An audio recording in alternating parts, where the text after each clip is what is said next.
Dnes tu mám, vážení diváci, dámu, kterou možná spousta z vás zná z pořadu, který se vůbec zločinu a trestu netýká, ale jmenoval se Zrádci. A je to dokonce vítězka Zrádců, i když vy jste tam byla pod jménem Mia, že jo? Ano. Ale ve skutečnosti jste kapitánka Věra Kirchnerová. Právně. A zaměřujete se na problematiku mládeže nebo dětí spíš teda přímo, že jo? Mravnostní. Mravnostní. A mravností dospělo i dětí? Převážně dětí. Převážně dětí. No, pojďme ještě z pořadu Zrádkyně o vás. Tam říkali, že umíte dobře lhát. Mm-hmm. Že díky tomu jste to vyhrála. Nevím, jestli lhát nebo manipulovat. A je vám to blízký?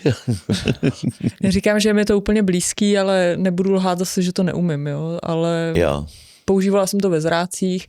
Mám to i dost okoukaný od našich pachatelů, který s námi Používala se to na rodiče, když jste byla menší? Ježišmarja, to ne. Ne, každý dítě manipuluje. Tebe to na vás poznali, že jo? Ale... Každý dítě umí manipulovat, to si nebudeme nic nalhat. Manipuloval jste rodiče. No tak když jsem něco chtěla, tak který dítě nezačne plakat nebo něco? A když jste chtěla ven a oni vás nechtěli pustit? Tak to mě, to taky Já se ptám proto, jaký jste byla dítě, když teď vlastně děti vyšetřujete, nebo vyšetřujete zločiny, které na nich byly spáchané, nebo vlastně i který děti spáchaly. Čili jaký jste byla dítě?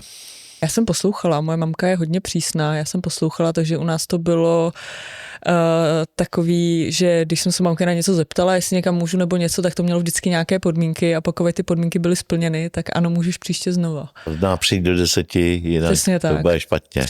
Přesně tak. A já jsem se to snažila dodržovat. Je pravda, že někdy jsem to nedodržela, ale já doufám, že jsem byla hodný dítě. A tělesné tresty nebyly? Ne, to u nás ne. Nikdy jste nedostala? Mě mamka trestala, takže se mnou najednou přestala mluvit a to bylo asi ta nejhorší varianta, co mohla udělat. Jo, a vy jste musela zpytovat svědomí, ano, co jste jako provedla. Přesně tak. Ale vy jste většinu věděla, co jste provedla. No tak každý to vždycky ví, co provede. Horší je to si to přiznat. A aplikujete ty svoje poznatky z dětství, vzpomínky i dneska v případech, kde teda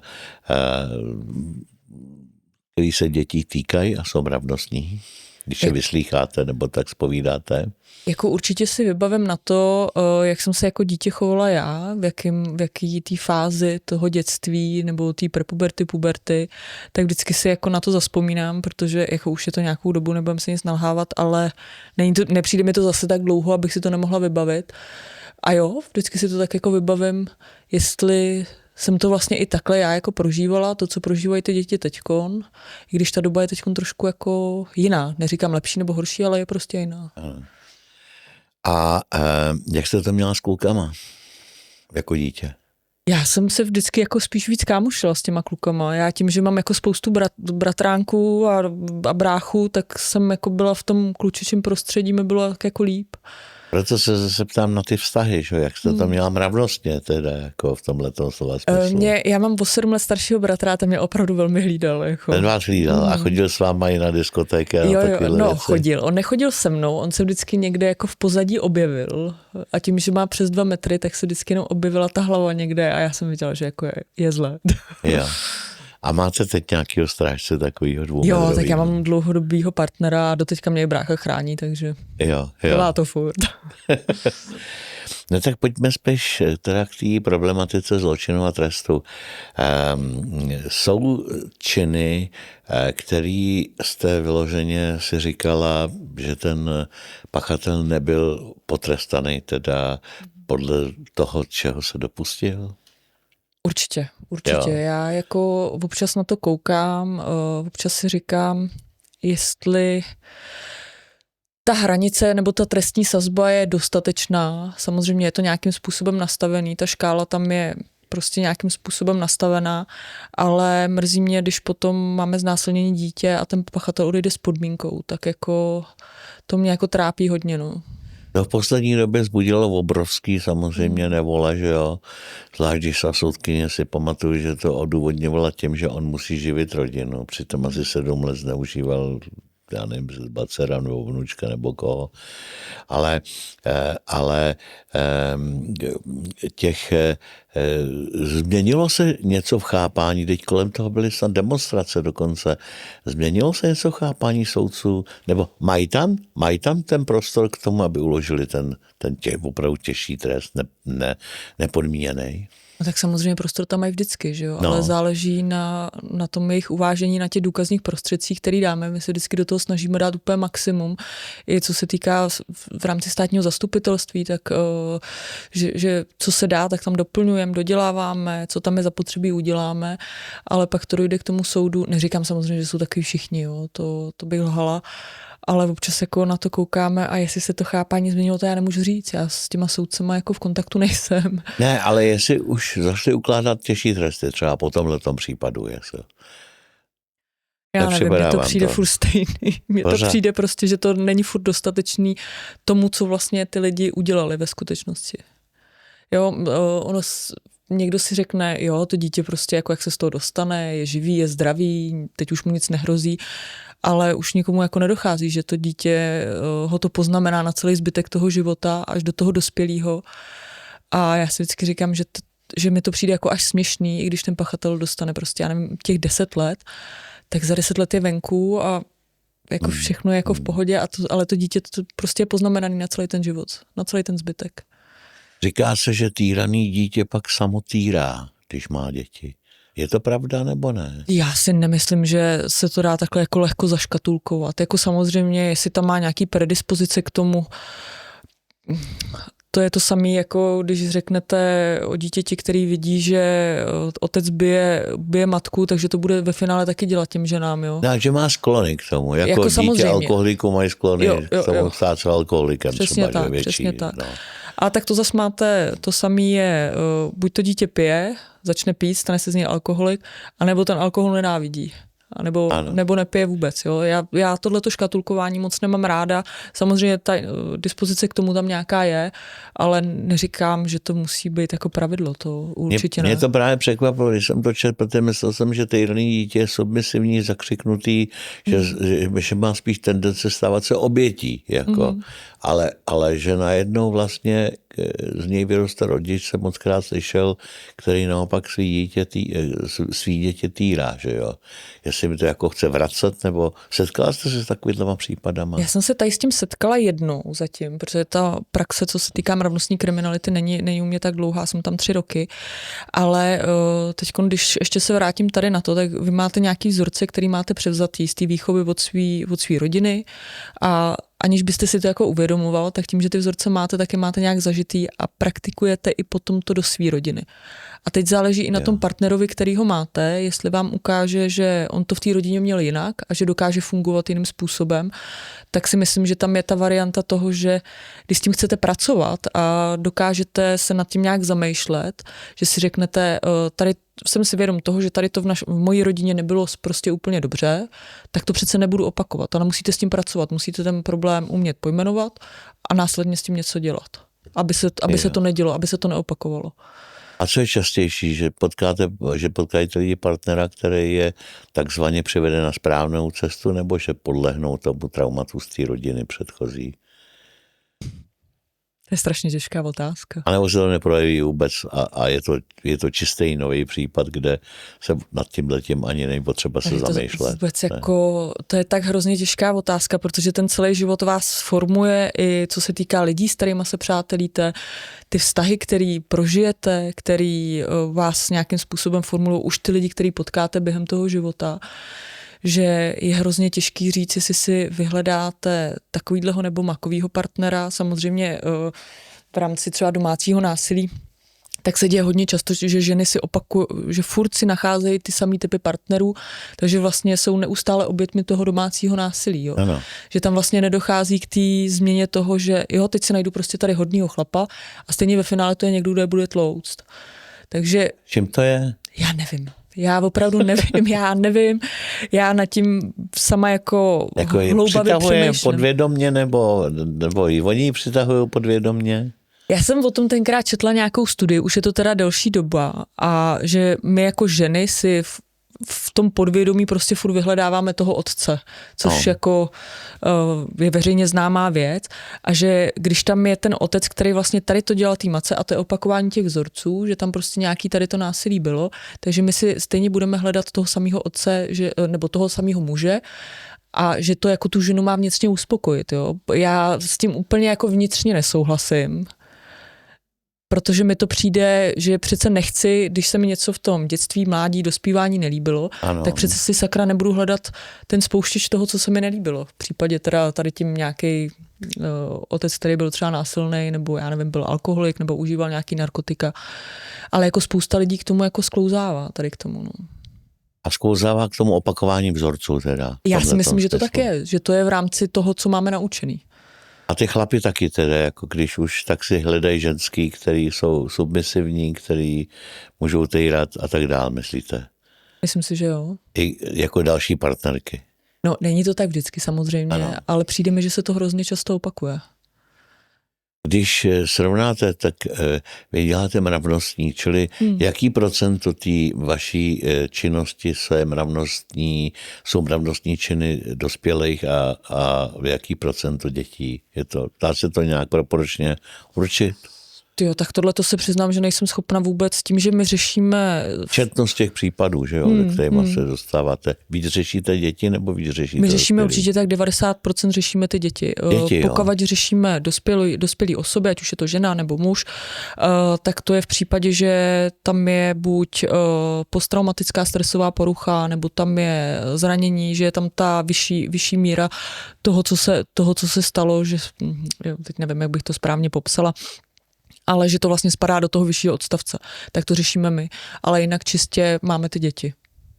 A to znamená, že u těch dospělých protože já vím, že spousta ženských buď to nechce oznámit, když už se stanou obětí týrání, anebo když to trestní oznámení podají, protože není zbytí, ona třeba je v nemocnici, ty zranění jsou jasný, ona to trestní oznámení podá, tak ho pak stahuje jako zase. A tam pak je ale strašný problém toho chlapa odsoudit, že jo? Jasně, tam já se vždycky snažím jako pohlížet na to z obou stran, z té naší policejní strany a z té strany té oběti, protože chápu, že pro tu oběť už jenom to, co zažila, tak je extrémně traumatizující, i když to je u té dospělé ženy. A teď vlastně musí projít celým tím procesem toho prověřování a potom následného vyšetřování. A jsou to samozřejmě, my máme nepříjemné otázky, do kterých bude prohlížet, děje se tam tohleto, pak jít teda k soudu, pak to tam řešit, furt do toho bude někdo šťourat. Takže já se na jednu stranu těm obětem nedivím, že mají problém jako přijít to nahlásit a nějak to chtít řešit, jo. Ale já vždycky říkám, ať ty ženský se toho nebojí. Ale já zase si dovedu představit, že ta ženská najednou, tak ona je v nemocnici, protože jí zmlátil. Tam je vyšetřovatel, který říká, paní, no tak dobře, podejte to trestní oznámení, ať ho teda konečně vás zbavíme. No ale ona ví, že až ji pustí z nemocnice, tak půjde k němu domů zase. Má tam všechny věci, má tam domov, možná, že tam má i společné děti, možná, že mezi tím hlídá babička, ale nedovede si představit, že by se vyhákla z toho mechanismu, že jo, té rodiny. A tohleto, ale na to tu žádný pomoci vyjma azylových domů teda nejsou, že jo. No tak je tam samozřejmě možnost toho, že možnost nějakého vykázání, že toho pachatele prostě vystrnadíme z toho společného bydliště, aby se tam mohli udělat nějaký, co si to pamatuju, že my jsme to dělali hodně na obvodním oddělení, že vlastně ten pachatel si vzal ty věci, které potřeboval a prostě opustil ten prostor, jo, na nějakou dobu. Samozřejmě otázka byla, v jakém procentu ty ženy ho zase potom vzali zpátky, nebo... A nebo za ním chodil do práce. A on dostal jako zákaz třeba jako v Americe těch 400 yardů. To tady moc... 100 metrů. Nevím, jak to teda funguje tady u nás, ale vím, že to moc jako se to moc nepoužívá, no. Že se snažíme pokovat jenom tohleto, tak aspoň toho člověka zadržet a když tam jsou důvody vazby, tak aby šel na vazbu, že jo, ale to zase je prostě procesní úkony, který mají nějaké své pravidla. Kdy to předoste v to, že ta ženská se otočí a píchne ho? Jako přerůst to může kdykoliv. No ne, tak v jakém procentu, protože samozřejmě já vždycky říkám chlapům, hlavně se nehádejte s manželkou v kuchyni, jo. Jo, to je pravda. To je ta stará moudrost, že jo, ale pravda je, že možná, že je to jenom bonmot, jo, že ta ženská ne tak často jako se otočí a prostě ten nůž mu do toho břicha vrazí, jako. Zažila jste ty případy? Takovýhle případ se přiznám, že já osobně jsem nezažila. Že jsem jako zažila, že ta žena práskla jako dveřma, zbalila se, odešla, nebo že opravdu to došlo až do té fáze, že pomalu jí zabil ten chlap, ale to se nám stalo ještě na obvodním oddělení, to si vybavuju, to jsme měli jeden případ, že jsme přijeli do nemocnice, tam byla paní, kterou její partner několikrát jako vzal prostě, jak máte varnou konvici, tak jak má tu šňůru, tak ji přiškrtil, ona upadla do bezvědomí, tak ji vodou probrali, znova ji přiškrtil a tady to opakoval několikrát, ona skončila v nemocnici a vím, že mi kolegové volali, jestli tam můžu přijet, že není schopna s ním absolutně mluvit a ta paní se prostě jenom klepala, nebyla schopná jako vydat ze sebe ani jako vůbec nic. A my jsme najednou zjistili, že potom v rámci nějakých výslechů a dalších věcí, takže byla jako opakovaně, že už to trvá x let, ale že je na tom člověku tak finančně závislá. Jo. A to její sebevědomí se dostalo na tak nízkou úroveň, že prostě od toho chlapa nebyla schopna odejít až teda tady potom, jo, což se teda úspěšně podařilo, že potkala jsem ji asi za rok a to byla krásná sebevědomá ženská, která se z toho jako dostala. A sama nebo s přispěním nějakých psychologů? Tam péče, to byly psychologové, jo. Bez toho to nešlo, no. Ale to je výjimka, že jo, zřejmě. Procentuálně nejsem schopná vám to říct. Já si vždycky říkám, že my ženský musíme být hrozně silní, ale to není, já to nechci jenom jako házet, jenom, že chlapi dělají tohleto. Zažila jsem i případy, kdy prostě ten chlap byl fakt chudák a ta ženská ho úplně psychicky terorizovala, jo. Já jsem taky točil případ kameramana jednoho bývalého z televize, který se stal obětí ženského násilí teda, ale je to už 10 let, možná 15 let, co jsem to točil. Tenkrát to byl unikát, jako. A ty reakce na to byly posměšný.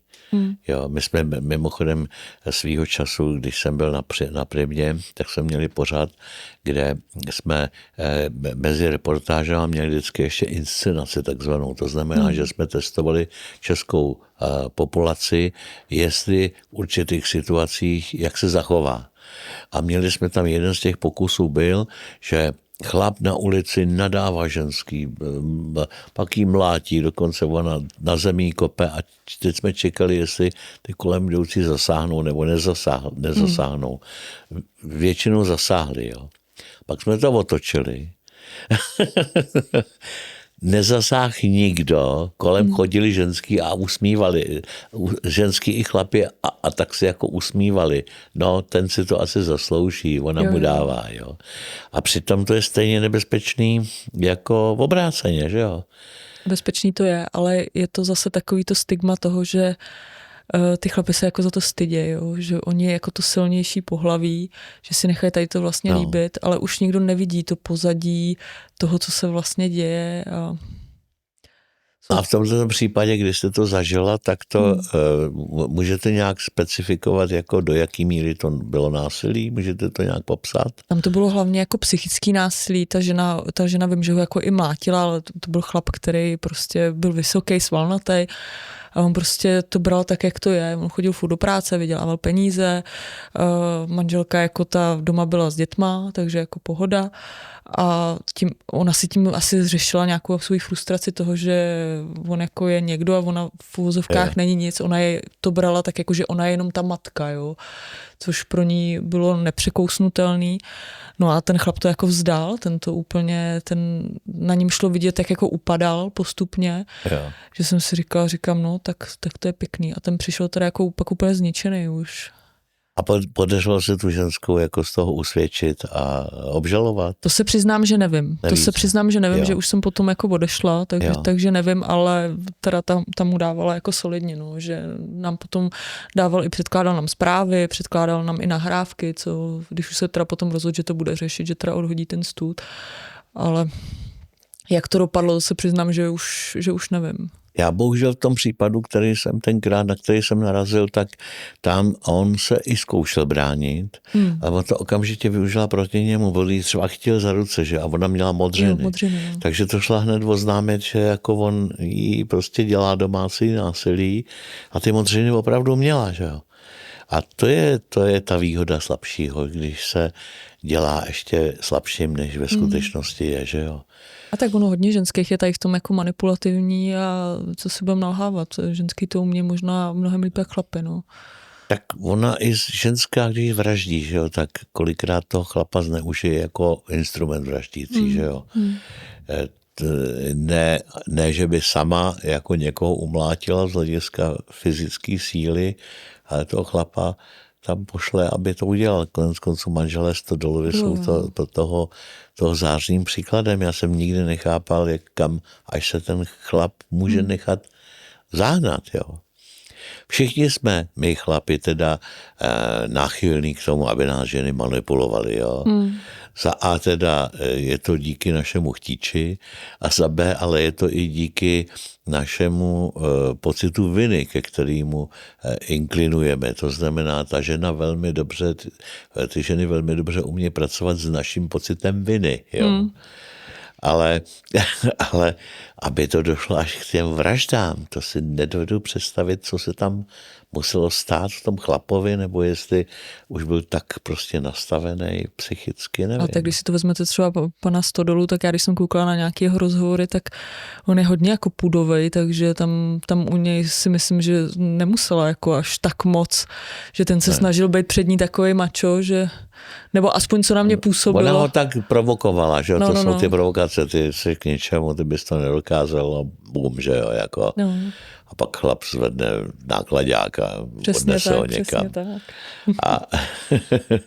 Ale to je netrestatelný, že jo, asi. Manipulace.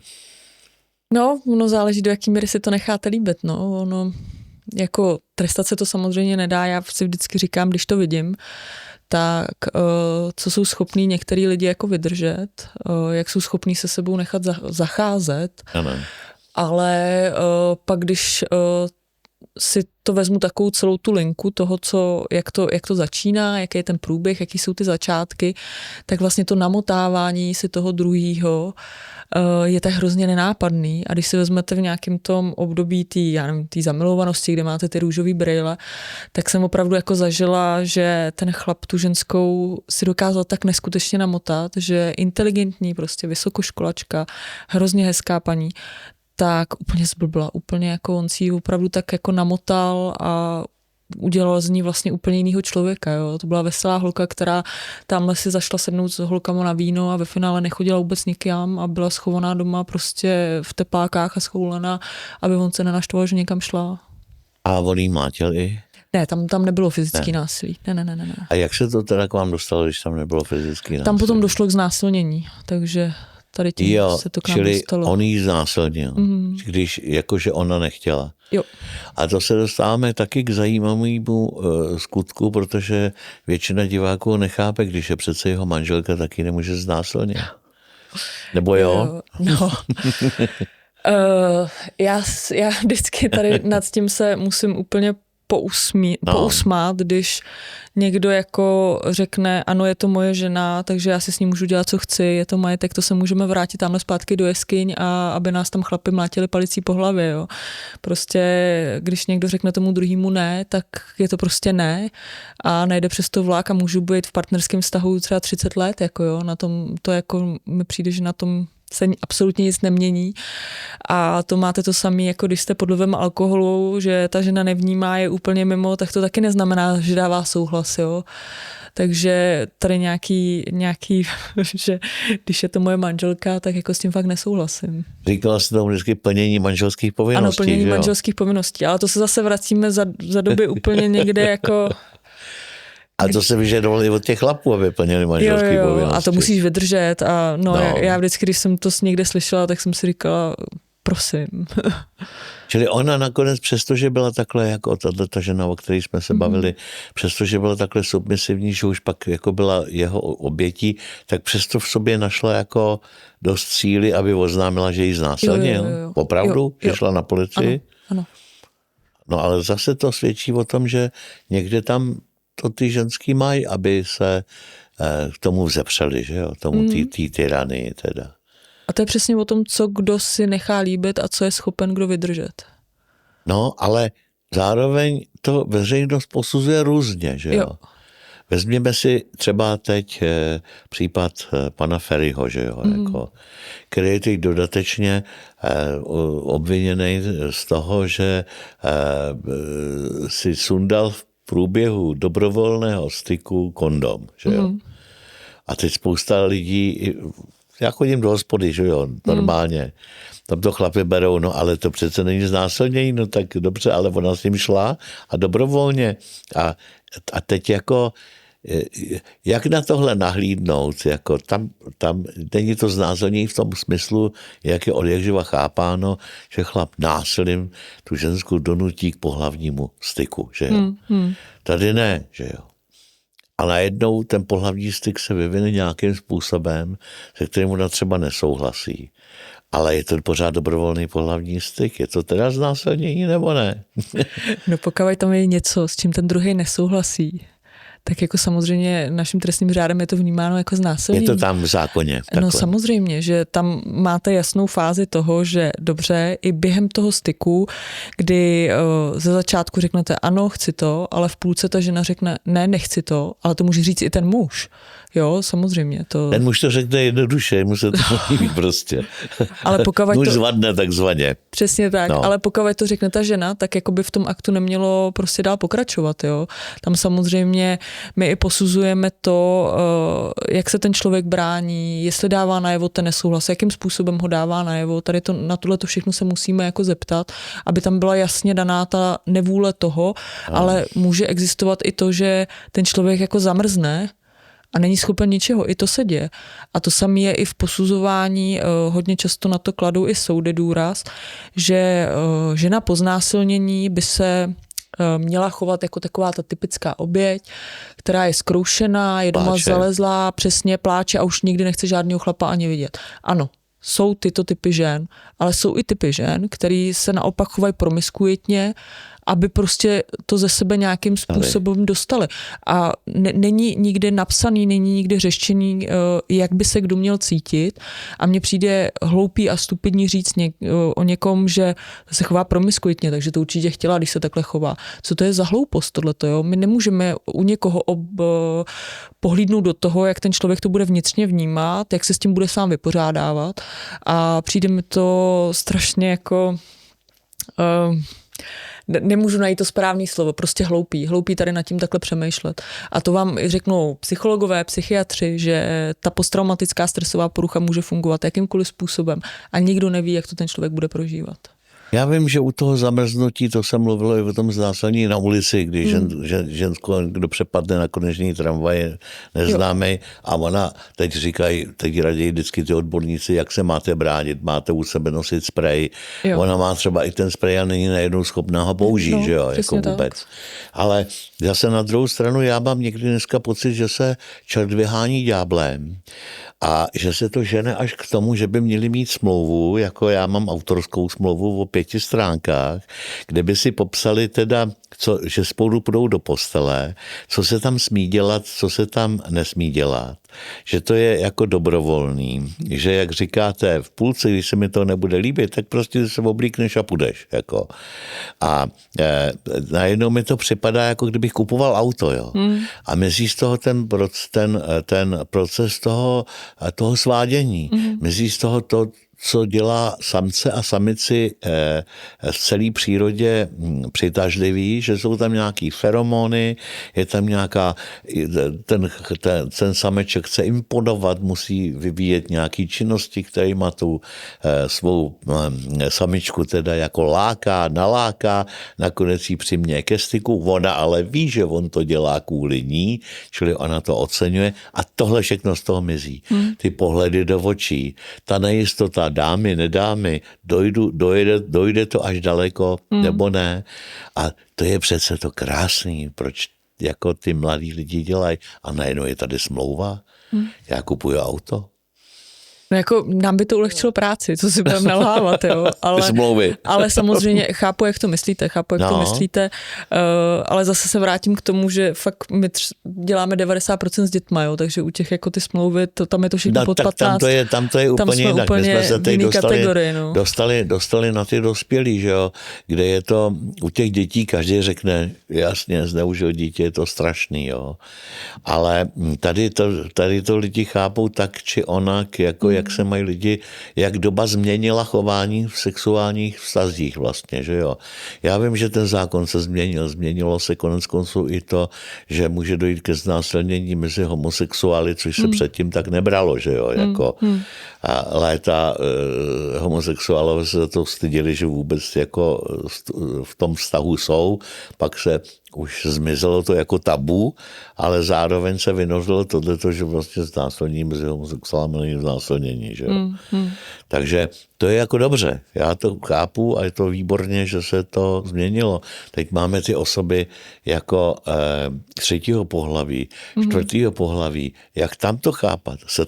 Setkáváte se v té praxi s tímhle s tím? Se tak nějak nemůžeme furt shodnout na tom, kde vlastně je ta mezera toho, kdy se někdo snaží zaujmout tu pozornost a kde je to opravdu jako skutečný, že ten člověk má problém s tou identitou takovou, že se nedokáže jako určit. Byla chlap, ale fyziologicky ještě nebyla zašitá a hrozil nebezpečí, že když půjde do mužské věznice, no tak si tam budou prostě počovat. No to je jasný, že existují všemožný ty sex seznamky, přesně tak.